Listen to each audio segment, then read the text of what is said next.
Bueno, pues buenos días a todas y a todos y bienvenidos a este primer curso de los cursos de verano del Campus Yuste de este año de la Fundación Academia Europea e Iberoamericana de Yuste. Empezamos con un curso dedicado a Portugal, Portugal 1974, Sociedad, Cultura, Literatura en la Revolución de los Claveles. Todo esto con motivo del 50 aniversario de ese momento especial que se vivió el 25 de abril de 1974. 50 años de democracia, 50 años que vivimos desde este país también muy de cerca, porque fue también la antesala de lo que sucedería después al año siguiente en España. 50 años, una cifra redonda, llena de simbolismo, que estamos obligados a celebrar porque estamos obligados a defender la democracia. Y además desde un punto de vista también muy especial, desde el punto de vista de la cultura, ¿no? de la literatura, de los medios de comunicación, ¿no? Para tener esa mirada diferente y ese papel que la cultura tiene en el desarrollo de la democracia. Para nosotros es un gran honor poder inaugurar este curso y además con la sala completamente llena. No podéis imaginaros la satisfacción que sentimos por teneros a todos vosotros aquí y también a las personas que nos están siguiendo online, porque tenemos inscritos no solamente desde Portugal, también desde Costa de Marfil, desde Nicaragua, desde Rumanía, desde República Dominicana, desde Colombia y muchos otros países de América Latina. Así que una gran satisfacción que mostramos a la hora de abrir estos cursos y vamos a pasar a la parte inaugural como corresponde en este caso, no sin antes saludar también al alcalde de Quacos de Yuste, que está aquí con nosotros, José María, y al cual agradecemos el apoyo constante a la Fundación, además ahora ya como patrono también de la Fundación. Excusar también en esta primera jornada, en este primer momento inaugural, al director de la Fundación Academia Europea e Iberoamericana de Yuste, Juan Carlos Moreno, que ha tenido que ausentarse por un motivo médico, pero que espera estar con nosotros bueno, pues al final de la mañana. Para empezar, me gustaría dar la palabra a Antonio Sáez Delgado. Él es catedrático de Literatura Ibérica de la Universidad de Évora, que es director de la Cátedra de Estudios Ibéricos, al que le ha acompañado también en la concepción de este programa Enrique Moradiellos, que lo tenemos por aquí sentado también, que él es también miembro además de la Academia Europea Iberoamericana de Yuste. Un honor también teneros aquí con nosotros y agradeceros enormemente el trabajo realizado para poder organizar este curso, que estoy seguro va a ser enriquecedor y especial para todos nosotros. Así que sin más dilación, Antonio, la audiencia es toda tuya. Muy buenos días a todos, a todas. Es un placer estar aquí un año más en estos cursos de Yuste. No sé si ustedes y vosotros os habéis dado ya cuenta de que la sesión de inauguración va a ser extensa porque hay muchas instituciones envueltas en este proyecto. Me gustaría comenzar exactamente por ahí, manifestar mi satisfacción porque muchas instituciones, muchas entidades se hayan hecho cómplices en este proyecto de recordar el 25 de abril, recordar la Revolución de los Claveles. Desde el punto de vista etimológico de la evolución de las palabras, recordar significa exactamente volver a pasar por el corazón, filtrar de nuevo por el corazón, y eso es lo que vamos a hacer con este recuerdo del 25 de abril, hablar de libertad, hablar de democracia en estos tiempos en los que tan necesarios son esos dos conceptos. Me vais a permitir que comience con un agradecimiento muy rápido, aunque un poco extenso. Quiero agradecer a la Fundación Academia Europea e Iberoamericana de Yuste, en la persona de Juan Carlos Moreno, por la organización de este curso, a las universidades de Évora y de Extremadura, en las personas de las vicerrectoras Ana Paula Canavajo y María Teresa Terrón, a los embajadores de Portugal y de España, que nos honran con su presencia, João Mira Gómez y Juan Fernández Trigo, a las autoridades de la Junta de Extremadura, Isabel Belloso, y el alcalde de Quacos de Yuste, José María Hernández, a la presidenta de la Academia Portuguesa da Historia, Manuela Mendonça, a mi querido compañero codirector del curso, Enrique Moradiellos, a los secretarios de este curso, la profesora Guadalupe Nieto y Miguel Ángel Martín, Y por último, pero en un lugar destacado, un agradecimiento muy especial a todos los presentes y a los alumnos, fundamentalmente, a los alumnos que habéis venido de muy diferentes lugares para compartir con nosotros estos días. El 25 de abril de 1974, Portugal estrenó su futuro. Hay quien escribió en una crónica en aquel momento que Portugal pasaba del blanco y negro al color. Este tópico de que Portugal y España están constantemente de espaldas, que no se entienden, en aquel momento empezó a deshacerse de una manera definitiva. Ningún otro acontecimiento de la historia de Portugal, ningún otro acontecimiento tuvo o ha tenido una repercusión tan grande en España como aquel 25 de abril. Por lo tanto, vamos a recordar desde una perspectiva externa ese acontecimiento histórico, como la recepción que se produce en Extremadura, en España, en Europa y en Iberoamérica de la Revolución de los Claveles. Es eso lo que vamos a hacer en este curso. Para ello vamos a contar con historiadores, con periodistas, con escritores, con críticos literarios, con académicos. Vamos a analizar el curso desde el punto de vista de la historia, del periodismo, de la literatura y de la cultura. Tenemos ponentes, 22 ponentes de 8 países. España, Portugal, Italia, Polonia, Nicaragua, México, Argentina y Brasil. Tenemos más de 100 alumnos inscritos en este curso, procedentes de más de 15 países diferentes, entre las modalidades presencial y online. Me gustaría, por último y antes de finalizar, hacer un apelo muy especial a los alumnos, que somos todos en definitiva, para que participéis, no os quedéis con las ganas de preguntar algo, no os quedéis con una curiosidad. Estamos aquí todos los ponentes para convivir estos 3 días con vosotros. Aprovechad al máximo la presencia de los especialistas en este tema o de los escritores, de todas las personas que van a pasar por este atril para preguntarles, para, en fin, interesaros por sus perspectivas. Lídia Jorge, y con esto acabo, la gran escritora portuguesa Lídia Jorge escribió la siguiente frase: la literatura lava con lágrimas ardientes los ojos de la historia. La literatura lava con lágrimas ardientes los ojos de la historia.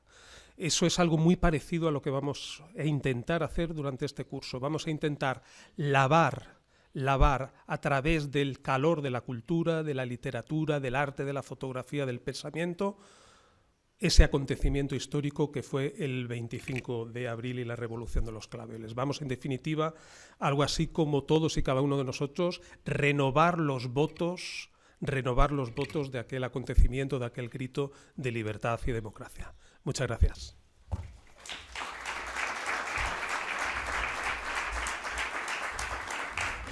Muchísimas gracias por sus palabras, profesor Sáez Delgado. Y a continuación me gustaría dar la palabra a Isabel Belloso Bueso. Ella es directora de la Agencia Extremeña de Cooperación Internacional al Desarrollo y miembro además del patronato de la Fundación Academia Europea Iberoamericana de Yuste. Viene representando a la Junta de Extremadura, que es, como no podía ser de otra manera, una de las entidades claves, ¿no?, en la organización de estos cursos, porque la Fundación es una fundación pública que está precisamente adscrita a la Junta de Extremadura. Tiene la palabra. Muchísimas gracias.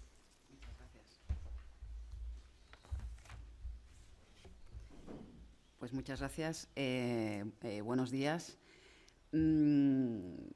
Excelentísimo embajador de Portugal, señor embajador de Portugal en España, excelentísimo señor embajador de España en Portugal, vicerrectora para la educación e innovación pedagógica de la Universidad de Évora, vicerrectora de extensión universitaria de la Universidad de Extremadura, presidenta de la Academia Portuguesa de Historia y de la académica de la Academia Europea Iberoamericana de Yuste, estimado alcalde de Coacos de Yuste y queridos directores de este curso, Antonio Sáez y Enrique Moradillos, que en algún sitio estaréis. Sí. Ponentes, alumnas, alumnos, muy buenos días a todas y a todos. Hay momentos en la historia que son apasionantes, también recurro un poco al corazón, ¿no? Por lo que significan, por cómo sucedieron y por su trascendencia histórica y vital. Este curso analiza uno de ellos. España y Portugal vivían sendos periodos bajo dictaduras y casi paralelamente hicieron sus transiciones a la democracia. Portugal fue el primero en conquistar la libertad, como sabemos. El impacto de la Revolución Portuguesa desbordó también, como decía Antonio, el territorio portugués y llegó a influir en el momento político y social que se vivía a este lado de la raya. La Revolución de los Claveles supuso la libertad para Portugal, pero también supuso la esperanza para una España que vivía los últimos coletazos de un régimen franquista que se quedaba más aislado con la caída del régimen de Marcelo Caetano y el Estado Novo.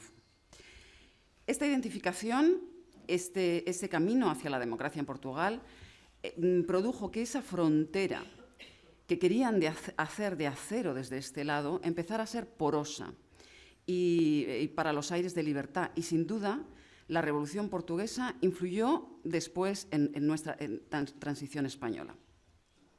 Procesos de transición en dos países que han convivido juntos y que se encontraron después, un poquito más allá del camino, en la entrada de forma conjunta en la entonces Comunidad Económica Europea. En cualquier caso, no me toca a mí hablar de historia, que para eso se citan aquí especialistas tanto en historia como en literatura y otras artes, y en las relaciones hispano-lusas y luso-españolas. Yo sí quisiera detenerme en la pertinencia y el acierto en la organización de este curso y que la Fundación Juste apuesta por analizar y seguir profundizando en las relaciones entre estos dos países que comparten historia, afectos y hacerlo además no solo desde el punto de vista político, sino cultural, económico, literario, porque la realidad es poliédrica y hay que analizarla desde todas las caras. Ejemplifica también este curso la colaboración que mantiene Extremadura con Portugal. Aquí colaboran las universidades de Évora y la Universidad de Extremadura, las embajadas de ambos países, la Academia Portuguesa de la Historia y la Academia de Juste, a través de dos de sus miembros, como son Enrique Moradiellos y Manuela Mendonça. Schuman dijo que las fronteras son las cicatrices de la historia.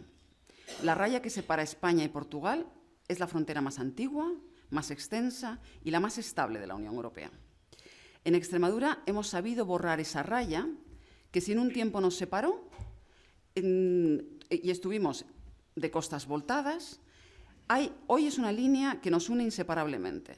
Sabemos y asumimos que Portugal es un hecho diferencial y que además muchos de nuestros proyectos futuros pasan por esta cooperación a uno y otro lado de la frontera o cooperación transfronteriza.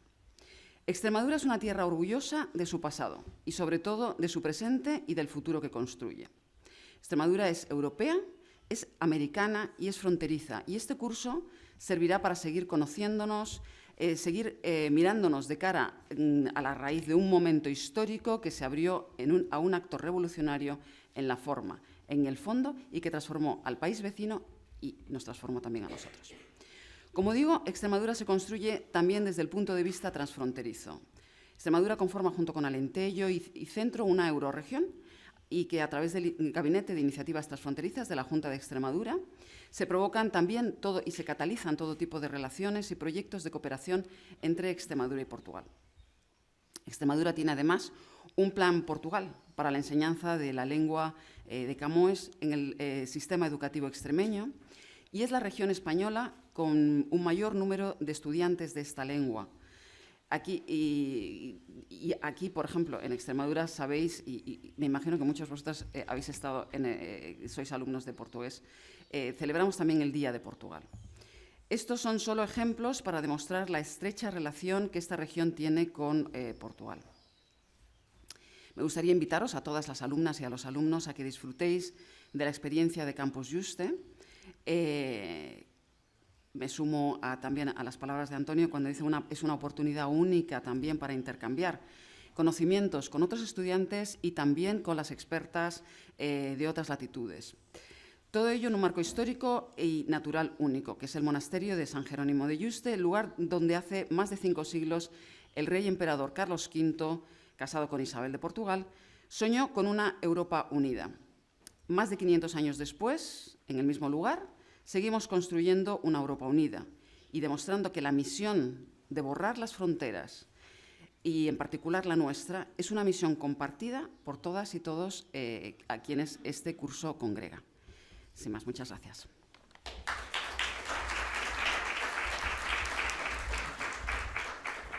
Muchísimas gracias, directora. Me gustaría ahora dar la palabra a la vicerrectora para Educación e Innovación Pedagógica de la Universidad de Évora, que además ha tenido el detalle de traernos estos clavos, estos claveles, precisamente, que son el símbolo, ¿no?, de esa revolución de los claveles. Muchísimas gracias por el apoyo de la Universidad de Évora y tiene usted la palabra.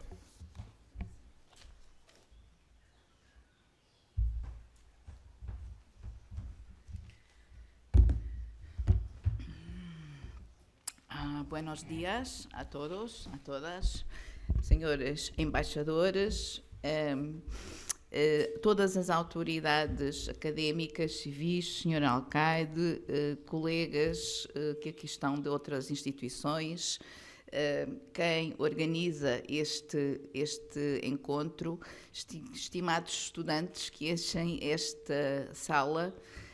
Começo por vos cumprimentar em nome da senhora reitora da Universidade de Évora, a professora Hermínia Vilar, que não pode estar aqui hoje presente, e em meu nome pessoal, claro, que estou com muito gosto, com muito prazer aqui em representação da senhora reitora.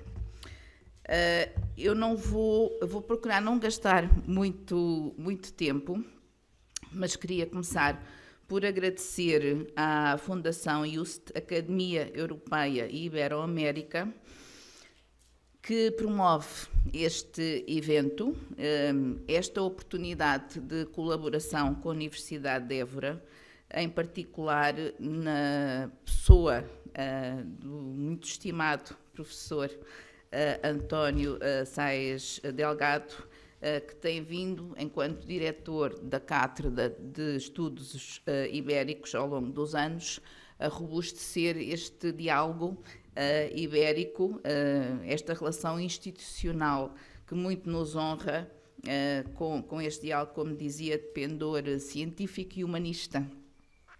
E, portanto, queria dirigir também ao professor Saez Delgado uma obrigada por esta oportunidade e por este estreitamento de relações. Queria também deixar uma palavra para agradecer a escolha do tema, que a Portugal diz respeito. Os portugueses, como podem imaginar, têm ao longo do ano de 2024 celebrado efusivamente os 50 anos do 25 de Abril, com numerosas iniciativas que se têm multiplicado. A Universidade de Évora tem desenvolvido vários eventos relativos aos 50 anos do 25 de Abril. A própria Universidade de Évora comemora este ano os seus 50 anos, porque ela foi criada no decurso do 25 de Abril como movimento de expansão e de democratização do ensino superior. E, portanto, eu, enquanto portuguesa, congratulo-me por ver o 25 de Abril português a ser alvo do interesse internacional, em particular com o nosso estimado país vizinho. Queria ainda também agradeci, mas dou os parabéns, talvez com alguma imodéstia, que me desculparão por ser portuguesa, é que este tema do 25 de Abril é muito bem escolhido, porque o 25 de Abril, arrisco a dizer, que constitui um estudo de caso das revoluções. É a revolução dos cravos. Pergunto-me quantas revoluções terão acontecido no mundo em que o ícone, o símbolo, seja uma flor, e, portanto, é um tema muito meritório, muito bem escolhido.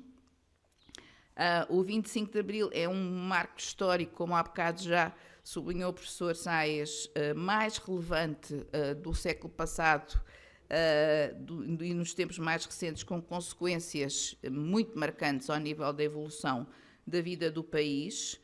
Eu diria que é uma revolução emocionante e poderosa, com um potencial inspirador, e que alterou profundamente a vida das pessoas, a sociedade, a cultura e a literatura que dão mote a esta escola. Parece-me um ponto de vista muito interessante, que não é o ponto de vista estritamente político. E gostava de partilhar só num minuto que alterou a forma de perceber a vida e o mundo, mesmo daqueles, como eu, nunca tinham tido questionamentos filosóficos. Eu era uma criança de 11 anos, com os olhos inocentes de uma criança de 11 anos, onde não havia acesso a discussões políticas, e, de repente, no dia 26 de abril, na escola, a minha professora disse-me: hoje podem tirar a bata. Nós usávamos bata branca, e a professora disse: a partir de hoje ninguém é obrigado a usar bata, podem tirar a bata. E eu, que não gostava da bata, tirei a bata, e lembro-me de que este episódio para mim constituiu uma experiência paradigmática da minha primeira percepção da liberdade, a minha primeira percepção que as coisas podiam ser de outra maneira. E que eu nunca tinha tido essa sensação, mas foi a sensação que algo de muito estruturante tinha mudado. A grande dúvida era até onde é que podíamos ir. Felizmente fomos longe, hoje aqui estamos e penso que estamos muito bem, acolhidos num lugar magnífico. Olhando para o programa desta escola, permite certamente antecipar que estes 3 dias serão 3 dias de um grande enriquecimento, onde todos nós poderemos aprender mais sobre esta revolução dos escravos, com diferentes pontos de vista e tudo aquilo que ela nos proporcionou. Obrigada também por isso. Muchas gracias.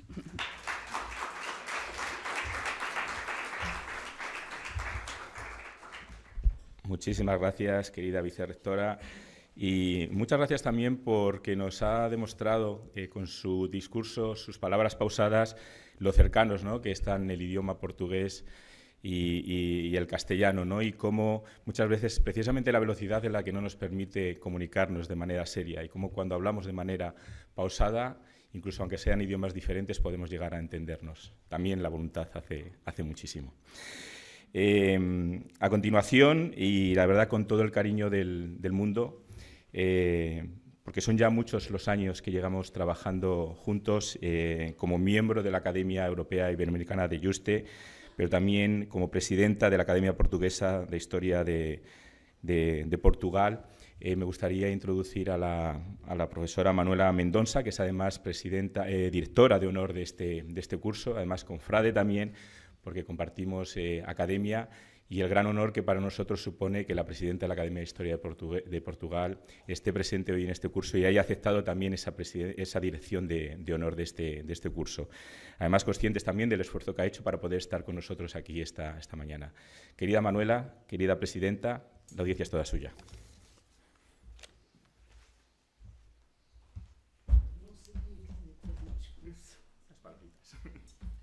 Bom dia. Eu peço desculpa de não cumprimentar individualmente, ou pelo menos por grupos, mas assumo todos os cumprimentos que já foram feitos aqui e portanto, não me vou repetir. Estava a dizer ao Miguel que ele não me avisou que eu tinha que intervir, de modo que eu não trouxe papel. Também me parece que a função da, como é que dizes, diretora honorífera, não é falar, é estar calada e estar presente, porque significa que os seus cabelos brancos já fizeram entrar na reforma e, portanto, não há que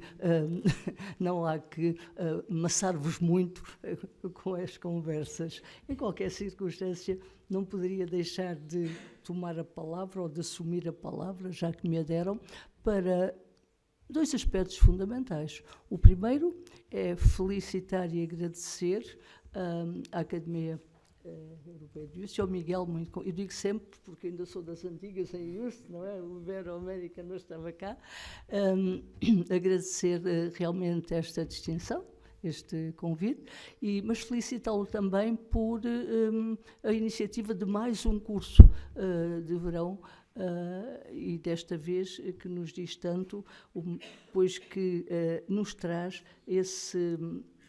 a evocação desse momento que para nós foi tão importante, nós portugueses, e para os vizinhos também, foi tão importante quando foi aquela madrugada do 25 de Abril. E se a vice-reitora, a minha antecessora, dizia que disseram que podia tirar a bata naquele dia, eu poderei dizer que recebi um telefonema que me disse: não vamos ter exame, porque os portugueses talvez tenham de memória um professor que nos metia muito medo a todos na faculdade, que era o padre Manuel Antunes. Era o professor terrível, sabedor e terrível, como tal, terrível professor de cultura clássica. E tínhamos com ele uma prova, um exame nesse dia de manhã. E então, para mim, a novidade foi essa: não vamos ter exame com o padre Manuel Antunes. Mas isto é aquilo que fica, digamos, com um pouco a brincar, porque muito mais que isso, a força, a alegria veio, de facto, da capacidade ou da possibilidade de libertação a partir daquele dia. E eu, que pertenço, tinha mais de 12 anos, eu pertenço a essa geração dos anos 60, que muito lutou, que muito contestou, que muito fugiu à frente da PIDE, e, portanto, este momento, o anúncio desta liberdade marcou-nos naturalmente profundamente, como, enfim, muitos outros, mas não vamos aqui para dar testemunhos, apenas para, e eu vou recuperar o que estava a dizer, apenas para felicitar e agradecer à Academia Europeia de Justiça a ideia de ter trazido também aqui a Espanha, estes nossos vizinhos, a comemoração deste evento tão importante para Portugal. Dizia que eram dois aspectos que queria focar. O outro é dizer-vos do gosto de sempre, e deste muito particularmente, da Academia Portuguesa da História, em poder colaborar com a nossa congénere, e, portanto, ali também divulgamos este evento e assumimos-lo, de alguma maneira, como se fosse também nosso, porque trata de nós. Portanto, apenas isto, não vos maçar mais, desejar que estes dias sejam, de facto, muito ricos, não tanto por aquilo que se pensa de Portugal, mas por aquilo que se realiza na cabeça, que significa o que todos podemos fazer, o que pode acontecer na nossa vida e como as coisas podem mudar. Muito obrigada.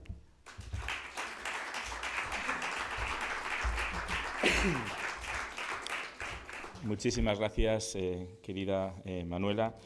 Además, he de destacar que Manuela es también miembro del Comité Científico de las Rutas del Emperador Carlos V, que además fue con Carlos V también donde podemos destacar esa unión entre España y Portugal, ¿no? Con esa boda que celebraremos dentro de 2 años, ese 500 también aniversario de la boda entre Carlos V e Isabel de Portugal. Me gustaría a continuación dar la palabra, y como no puede ser de otra manera además, porque este curso se hace dentro del marco de los cursos internacionales de verano de la Universidad de Extremadura, que es nuestra, digamos, institución hermana en este Campus Juste, y para representar a esa institución, a la Universidad de Extremadura, tenemos con nosotros a María Teresa Terrón Reynolds. Ella es vicerrectora de Extensión Universitaria de la Universidad de Extremadura. Tiene la palabra.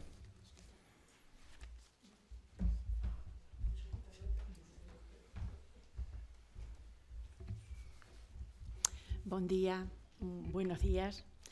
Excelentísimo señor embajador de Portugal en España, excelentísimo señor embajador de España en Portugal, vicerrectora para la Educación y la Innovación Pedagógica de la Universidad de Évora, señora presidenta de la Academia Portuguesa de Historia, académica también de la Academia Europea Iberoamericana de Yuste, doña Isabel Belloso, directora de la Agencia Extremeña de Cooperación Internacional al Desarrollo, miembro también del patronato de la Fundación Academia Europea Iberoamericana de Yuste, don José María Hernández, alcalde de Cuacos, directores de los cursos, querido Antonio, Enrique, que no lo tengo en la vista, y Miguel Ángel Morales, ya te veo, Miguel Ángel Morales, que representa a la Fundación Academia Europea, ya que Juan Carlos ahora mismo no nos puede acompañar. Ponentes, alumnos procedentes de múltiples universidades españolas y extranjeras, mi más cordial bienvenida en nombre del rector de la Universidad de Extremadura, a quien represento. Hay que decir que este curso que inauguramos hoy, Portugal 1974, Sociedad, Cultura y Literatura en la Revolución de los Claveles, forma parte, como ya se ha dicho, de la oferta de cursos internacionales de verano-otoño de la Universidad de Extremadura. Este programa de cursos de verano cumple ya sus 25 ediciones. Estamos celebrando los 50 de la Revolución dos Cravos. El año pasado fue el 50 de nuestra Universidad de Extremadura. Y ahora mismo, pues 25 años de cursos de verano.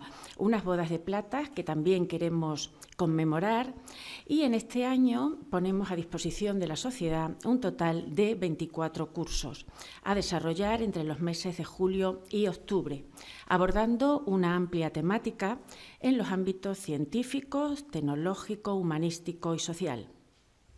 Cumplimos así con el objetivo primordial del Vicerrectorado de Extensión Universitaria, que es lograr el encuentro fructífero entre la universidad y la sociedad que nos sustenta, trasladando los conocimientos en un formato que resulta diferente, atractivo y, de alguna manera, pues no tan reglado como el de otras enseñanzas. Quiero manifestar mi satisfacción sincera y profunda por encontrarme hoy aquí, en un encuentro que ahonda en un hecho histórico trascendental y que algunos de los que estamos aquí, como Ana Paula y muchos que tenemos una cierta edad, hemos vivido personalmente. Yo también era una preadolescente en aquel momento, mi familia materna es portuguesa. Por tanto, los años pasados me hacen rememorar con enormes saudades las vivencias de entonces. Fue una etapa de cambio, una etapa que suscitaba incertidumbres y que afortunadamente derivó en un proceso renovador de las instituciones y el Estado portugués. Hoy, una democracia plena integrada en la Comunidad Económica Europea que mira al futuro con esperanza. Medio siglo después, esta reunión de expertos para revisar aspectos destacados de la historia, las relaciones internacionales, la prensa, la literatura, en definitiva, la cultura y la sociedad, en aquel momento del Portugal de los Claveles, nos invita a reflexionar con la perspectiva que permite el tiempo ya asentado, sobre todo aquello que ha alcanzado nuestro país hermano, que es mucho.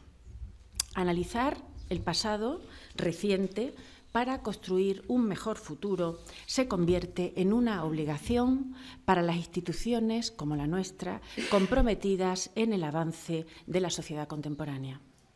El programa variado, intensísimo, de conferencias y mesas redondas servirá para generar un rico caudal de aportaciones.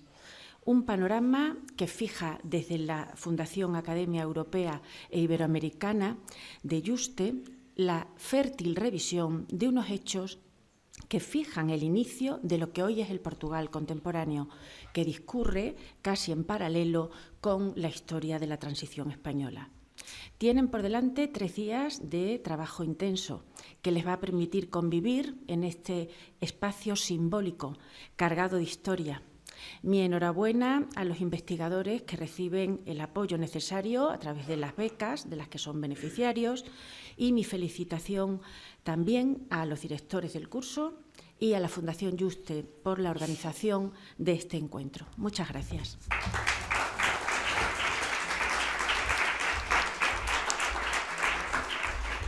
Muchísimas gracias, vicerrectora, y sobre todo felicidades por ese 25 cumpleaños que cumplen estos cursos de verano. A continuación, tiene la palabra Juan Fernández Trigo, embajador de España en Portugal. Me congratula además decir que no es alguien nuevo en este aula, porque en su función como secretario de Estado para las relaciones con América Latina ya tuvimos la suerte de tenerle aquí hace 2 años y es un placer y un honor volverla a tener con nosotros. Tiene usted la palabra. Muchísimas gracias. Sí, por favor, con cuidado. Muchas gracias.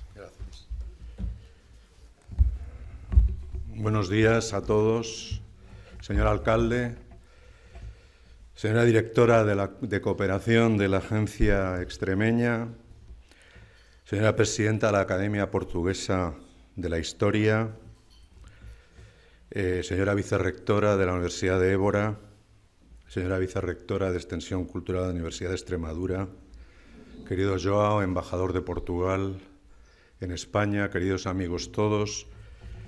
La verdad es que para mí es un orgullo, y no es una frase hecha, que se me haya ofrecido la posibilidad de dirigirme a todos ustedes, porque soy un admirador de la Revolución Portuguesa. Siempre dije, cada vez que se hablaba de las transiciones, que para transición modélica la portuguesa, y no hay más que ver cómo se desenvuelve, especialmente el golpe el 25 de abril del 74, para ver la serenidad y la capacidad de negociación y la lucidez de los protagonistas de ese fenómeno. Tuve la oportunidad de presentar hace muy poco en el Instituto Cervantes de Lisboa 2 libros que se han publicado recientemente sobre la Revolución Portuguesa, excelentes libros, especialmente porque son muy amenos y dan una visión, yo creo que muy inteligente, de lo que han sido, de lo que fueron todos esos movimientos. Voy a ponerlo aquí de momento. Me gustaría, en cierto modo, reflexionar sobre el 25 de abril, sobre lo que viene después, y me ha parecido que una forma más o menos amena es tratar de reflejar esas coincidencias, lo que yo llamaría las tríadas de la Revolución de los Claveles. Es curioso ver cómo los acontecimientos se agrupan, en cierto modo, de una forma también un tanto casual, por tríadas, por, vamos a decirlo así, troicas, ¿no? Por ejemplo, hay 3 25 de abril importantes para la historia de Portugal.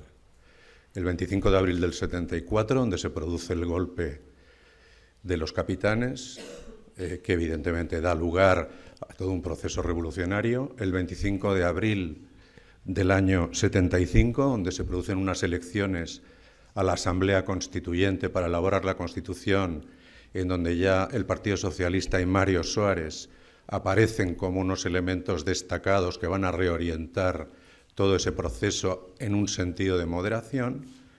Y el 25 de abril del año 76, donde se producen ya las primeras elecciones legislativas, en las cuales el Partido Socialista sale mayoritariamente elegido. A partir también de ese momento, en la presidencia de la República, aparece el general Ramallo Eanes, y la revolución, de alguna forma, reconduce en ese momento todos los esfuerzos a crear una democracia estable, que es la que viene disfrutando Portugal desde esa época. También hay 3 golpes en la Revolución de los Claveles. El golpe del 25 de abril del 74, en el cual pues, una serie de capitanes toman Lisboa y de algún modo consiguen una rendición en pocas horas del gobierno de Marcelo Caetano. También hay un golpe protagonizado por el general Spínola el 11 de marzo del año 75, que le obliga a salir del país y refugiarse en España en ese momento. Y por último, el golpe del 25 de noviembre de 1975, que viene, en cierto modo, a reconducir lo que se considera un periodo revolucionario, en donde hay un protagonismo del Partido Comunista y del movimiento de las Fuerzas Armadas en su faceta más radical.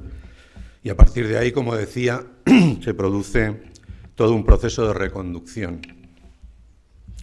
Hay también 3 causas, podrían ser más, pero yo creo que son llamativas, ¿no? En primer lugar, una guerra colonial que ha llevado a los militares, en cierto modo, a una insatisfacción, a la conclusión de que esa guerra no se puede ganar. El general Spínola escribe un artículo había sido el general en jefe de las fuerzas en la guerra colonial en Guinea-Bissau, Portugal y el futuro, y eso supone un aldabonazo para muchas personas. Los militares están sufriendo una guerra colonial sangrante. Hay también una serie de decretos que se publican en el año 73 que establecen un mecanismo de ascensos que generan una frustración en el movimiento de los capitanes.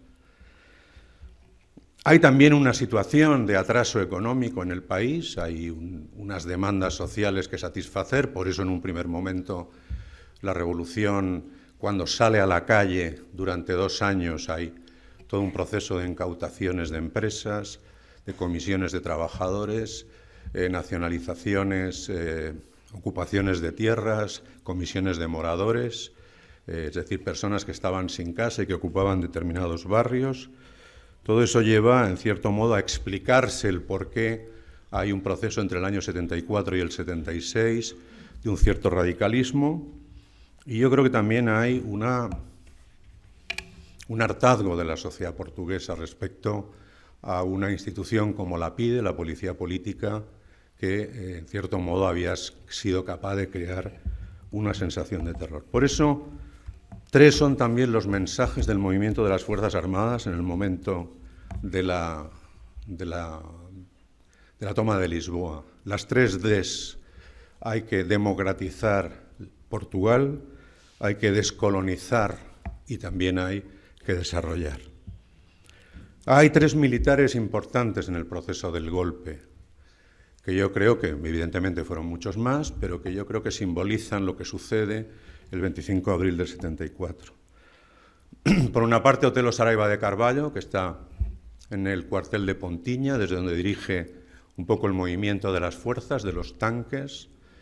Vasco Lourenço, que era otro de los cerebros del golpe en ese momento, ha sido extrañado a las Azores, por tanto, es Otelo Saraiva de Carvalho el que está, en cierto modo, en ese momento al frente de lo que sería la logística del golpe, pero una figura importantísima y que ha ido cobrando importancia con el tiempo ha sido Fernando Salgueiro Maya.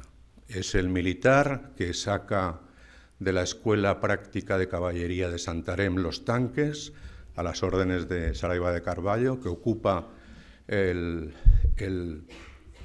Terreiro do Paso, lo que sería, digamos, la zona de la Plaza del Comercio, y con los tanques apunta hacia los principales ministerios en una situación y en unas horas en las cuales se produce un verdadero desafío, porque hay una enorme tensión para saber si finalmente el régimen va a responder y va a disparar contra los tanques que están apostados en la zona. Y por último, evidentemente, el general Spínola, que no siendo uno de los organizadores del golpe del 25 de abril, sí lo había sido, había estado implicado en un intento de golpe hecho un mes antes, es el que se hace cargo de la situación cuando Marcelo Caetano exige rendirse ante un general. En ese momento, los sublevados entienden que hay que ceder al general Spínola el protagonismo para que se produzca la rendición. Hay 3 políticos también que yo creo que trascenderán el 25 de abril, pero que están muy presentes en el 25 de abril. El que primero yo creo que es Mário Soares. Bueno, no estaba en el 25 de abril, pero vuelve de su exilio, pero va a ser, como decía antes, gane las elecciones constituyentes del 25 de abril del 75 y las del 76. Ramalho Eanes, que evidentemente al hacerse cargo del golpe rectificativo del 25 de noviembre será posteriormente elegido presidente de la República por los próximos 10 años, del 76 al 86. Y por último Álvaro Cuñal, que tampoco estando en el momento del golpe vuelve de Moscú, donde se había fugado de la cárcel unos años antes, y está muy presente en todo lo que es la política de todos esos años. Hay 3 personas del pueblo que yo creo que son importantes en el proceso del golpe del 25 de abril. Celeste Caeiro, la mujer que reparte los claveles en el momento en que un soldado desde un tanque le pide un cigarrillo, ella vuelve del restaurante donde ese día había ido a trabajar, se cumplían 1 año de la apertura del restaurante, el director o el gerente del restaurante le dice: vuélvete a casa porque ha sucedido algo y no vamos a abrir hoy el restaurante. Se vuelve con los claveles y cuando se encuentra con los militares reparte. Es un símbolo importantísimo de lo que va a ser esa revolución para el mundo, una señal de paz.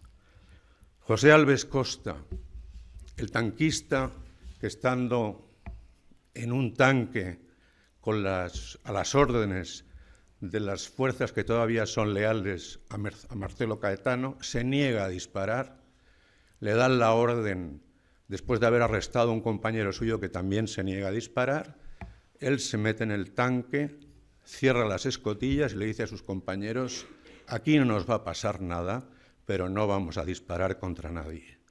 Eso, según muchos, es lo que realmente hace que la revolución triunfe. Por último, me gustaría hablar, perdón, no sé si hay un poco de agua por aquí.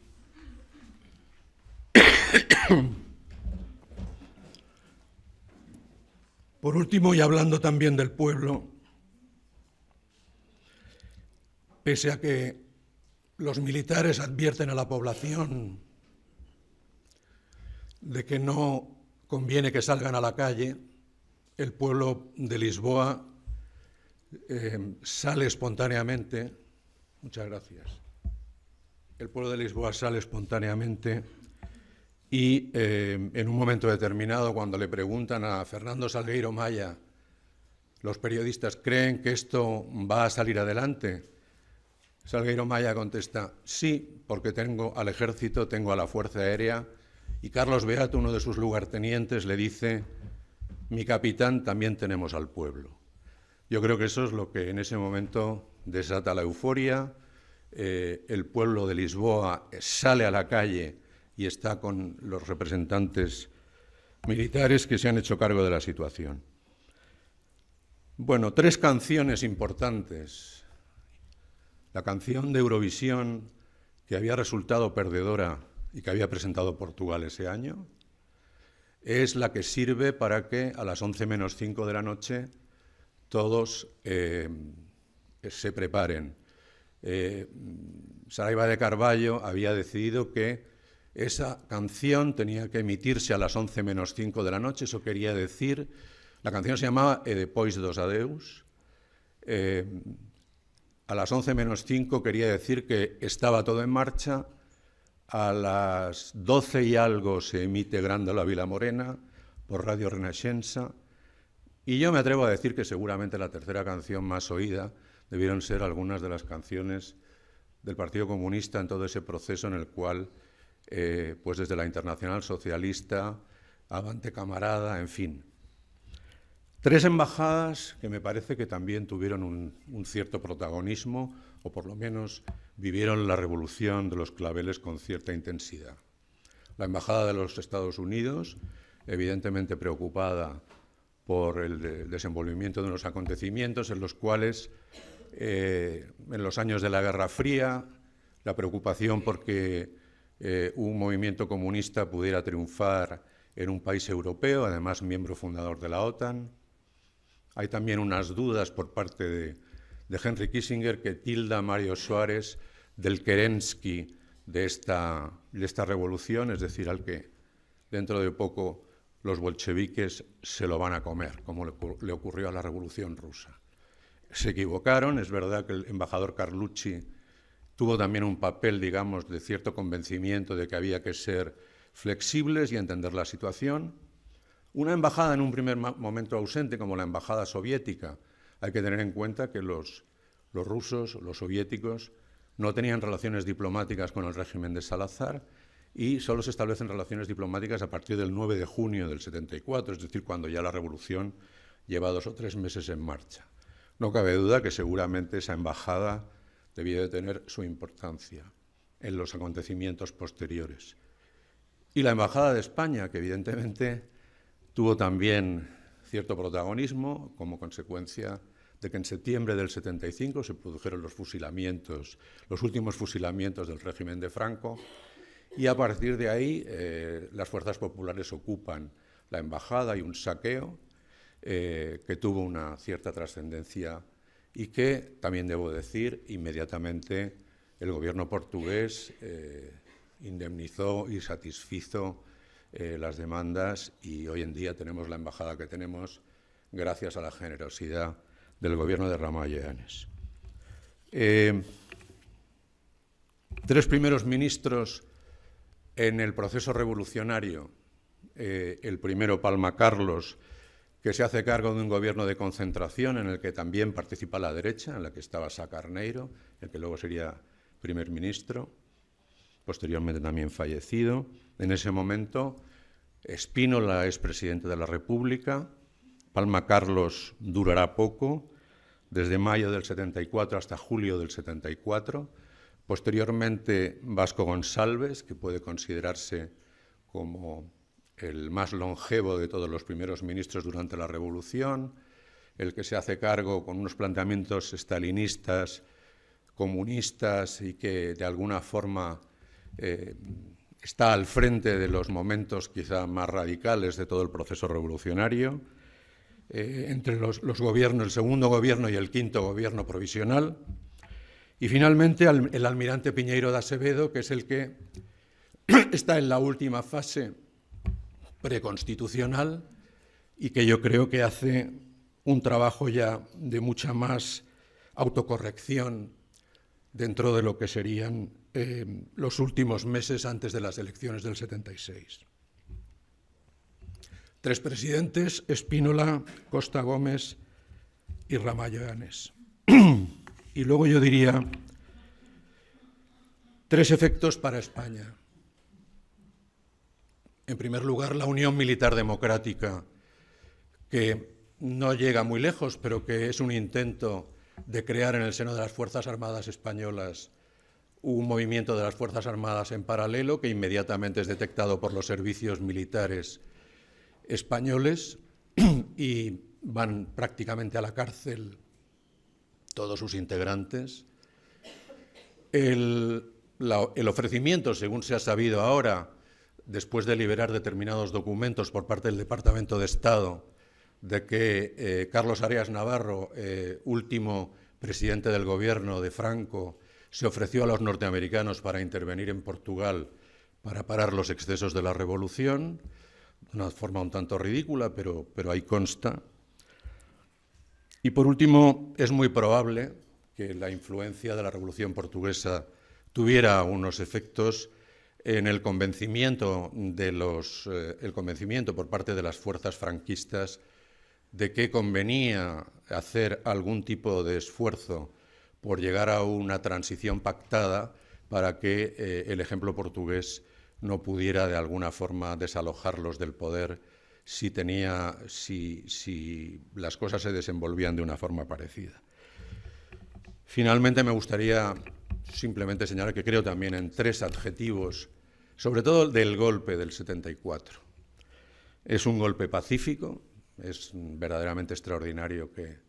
Es verdad que ahora se sabe ya que murieron entre 4 y 6 personas, pero fueron más bien víctimas accidentales, pero no como consecuencia de un asalto violento por parte de los golpistas. Es también un golpe, yo creo que profundamente caballeroso, en la forma en que se establecen los pactos, la rendición, la salida de Marcelo Caetano, el hecho de que como decía José Alves Costa, si hubiera cumplido la orden y hubiera disparado contra las fuerzas de Salgueiro Maya, aquello hubiera sido una sangría horrible. Yo creo que fueron gestos de caballeros todos los que tuvieron lugar ese día.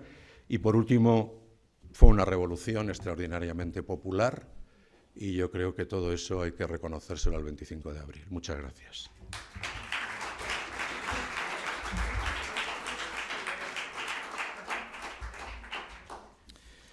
Muchísimas gracias, embajador, también por estas palabras que sirven también a modo de introducción histórica a lo que fue ese 25 de abril, en torno a muchos 3 muchos terceros conceptos, ¿no? Desde los militares, desde esas tres palabras, las políticas, los ministros, las canciones, los efectos y esos adjetivos finales que definen muy bien lo que fue la revolución de los claveles. Ya para concluir esta inauguración, me gustaría dar la palabra al embajador de Portugal en España, João Mira Gómez, no sin antes señalar que él es uno de los artífices de la inauguración de la organización de este curso, porque fue a través de una reunión de estas que tenemos en Portugal que nos lanzó la idea de organizar este curso muy acertadamente. Creo que además es el único curso que se organiza en España, ¿no?, en torno a la revolución de los claveles, con lo cual para nosotros es además un doble orgullo, más aún estando en Extremadura y conociendo, ¿no?, las buenas relaciones que nos gusta, de las que nos gusta presumir entre Extremadura, entre España y Portugal. Así que un agradecimiento especial al embajador por habernos motivado a organizar este curso, y la audiencia es toda suya. Muchas gracias.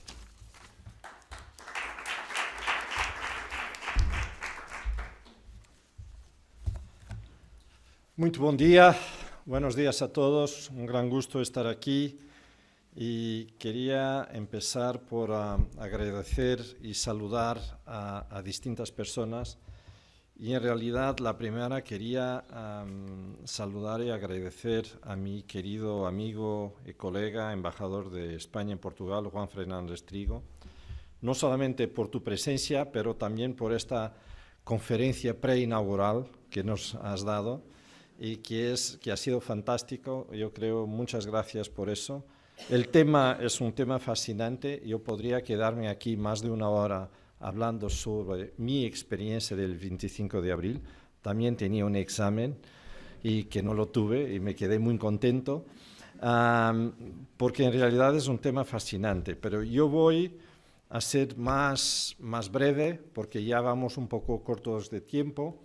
Y por eso quería también agradecer y saludar no solamente al señor alcalde de Quacos, que siempre nos recibe aquí, también a la señora presidenta de la Academia Portuguesa de Historia Académica de la Academia Europea Iberoamericana de Yuste, profesora Manuela Mendoza, con quien tenemos una gran colaboración, a la vicerrectora de la Universidad de Évora, la también vicerrectora de la Universidad de Extremadura, la directora de la Agencia Extremeña de Cooperación Internacional y Desarrollo, que también nos apoya en esta iniciativa. Por supuesto, también a los directores del seminario que están aquí con nosotros, a Juan Carlos Moreno Piñero, que no está, pero que también participó activamente. Y no olvidarme también mis colegas de la embajada que están aquí conmigo, la cónsul general de Portugal en Extremadura, a pesar de vivir en Sevilla, la consejera de Ensino de la embajada de Portugal, Filipa Suárez, que ha mucho trabajado también y muy contribuido para este curso, y la directora de Turismo de Portugal y España, que es su primera visita a Yuste y que sé que se quedó encantada con este lugar, como todos nosotros nos quedamos encantados la primera vez que vinimos a Yuste. Para mí no fue la primera vez, pero hace 2 años fue muy significativo, muy emocionante estar aquí para asistir a la entrega del premio Carlos V a Antonio Guterres, y en la presencia de Su Majestad el Rey y del Presidente de la República de Portugal. Creo que fue la primera vez que estuvimos 2 jefes de Estado como testigos de un premio Carlos V aquí, lo que también significa muchísimo lo que representa Yuste para nosotros, lo que representa Extremadura para Portugal y lo que representa el ideal de Carlos V para Europa y para Iberoamérica. Yo había pensado también contaros este pequeño episodio con Celeste Cayero y los claveles. Juan ya lo hice. Pero hay algo interesante, es que ella tenía un ramo con claveles blancos y rojos, pero solo salieron los claveles rojos, los blancos no salieron. Y no sé por qué, pero quizás el soldado que recibió el clavel era del Benfica y le gustaba más el rojo que el blanco, pero la verdad es que se transformaron esos claveles en la imagen de marca de esta revolución, de este amanecer luminoso como este que tenemos hoy, y que transformó los rumbos de la historia de Portugal y del mundo. En estos 50 años del 25 de abril, yo creo que podríamos también recordar un pequeño poema muy bonito de Sofía de Melo Breiner, que dice: essa madrugada que tantos de nós esperávamos, esse dia inicial e inteiro, onde emergimos da noite e do silêncio e livres passamos a habitar a substância do tempo. Hoy, más que nunca, es útil y es muy oportuno reflexionar sobre el significado de la palabra libertad. Esta porque las sociedades sin memoria contribuyen al regreso de periodos oscuros de la historia, al establecimiento de nuevas dictaduras y a la supresión de la libertad. Y por eso, recordar el 25 de abril, para vosotros que todavía no eres nacidos el día 25 de abril, no es solamente urgente, pero creo que también es imprescindible. Y tenemos la obligación, nosotros que lo vivimos, también de mantener viva la memoria de estos acontecimientos que permitieron la construcción y la afirmación de la democracia en Portugal. Por eso, Portugal y España acordamos celebrar conjuntamente los 50 años de las transiciones democráticas. Lo vamos a empezar a celebrar en septiembre de este año y terminaremos en septiembre del próximo año, porque fue en realidad estas revoluciones que no solamente trajeron la democracia a nuestros países, pero también que nos abrieron las puertas de la comunidad de las naciones europeas, que fue muy importante para que España y Portugal sean los países que son hoy en día.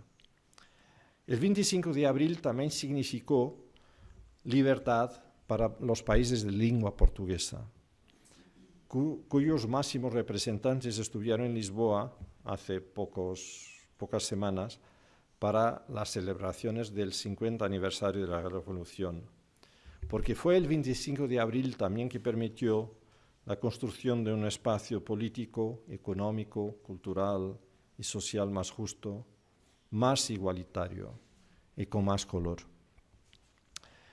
Este color de la libertad que Antonio Sáenz Delgado ya habló hace poco, creo que estabas hablando de un poema de Jorge de Sena que habla de la color de la libertad, con lo cual voy a terminar ahora. Não hei de morrer sem saber qual a cor da liberdade. Eu não posso não ser desta terra em que nasci. Embora ao mundo pertença e sempre a verdade vença, qual será ser livre aqui? Não hei de morrer sem saber. Trocaram tudo em maldade, é quase um crime viver. Mas, embora escondam tudo e me queiram cego e mudo, não hei de morrer sem saber qual a cor da liberdade. Mantenhamos vivo este color de la libertad. Y por eso deseo a todos un fructífero, excelente curso en estos días de verano de Yuste. Muchas gracias a todos los organizadores, a cuantos todos trabajan aquí, a todos los presentes y participantes, y queda inaugurado este curso de verano. Muchas gracias.